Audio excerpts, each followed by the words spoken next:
সরোবরের কুম্ভীরিণী তাকে খেয়ে ফেলেছে। এখন তো আমি লঙ্কায় গিয়ে রাজা হব। কারণ ওই রাবণ তো বলেছিল যে হনুমানকে মারতে পারলে অর্ধেক রাজ্য সহ অর্ধেক রমণীর ভাগ দেবে। কি মজা! আমি এখন লঙ্কায় গিয়ে রাজা হব, তাই আনন্দে সে নৃত্য করছে। আহা আনন্দে আনন্দে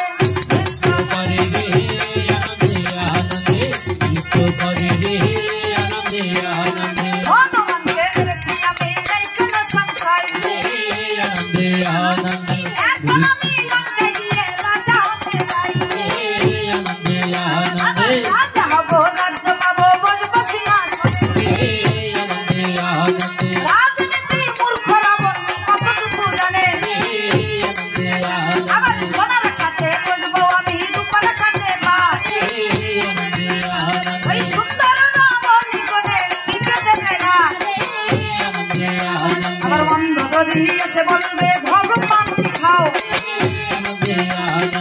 আমি বলবো এখন না ওই দিশে যাও। আবার রাজ্য ভাগ করে নেব দিয়ে চালা ঢেলি,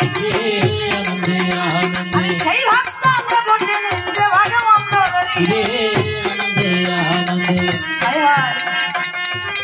আমি কি বলতে কি বলে ফেললাম। আরে আরে মন্দ ধরি যে আমার ভাগ নেবো,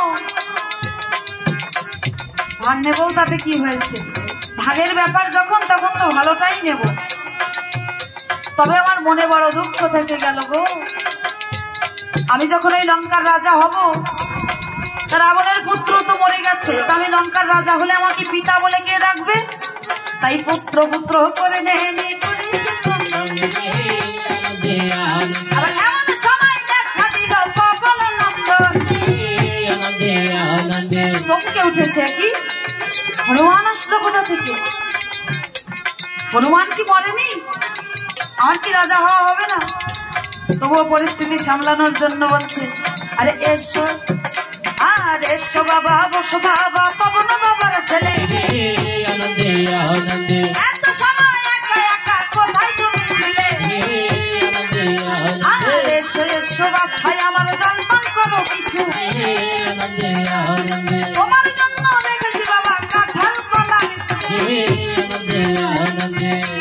এসো এসো হনুমান, তুমি কোথায় ছিলে?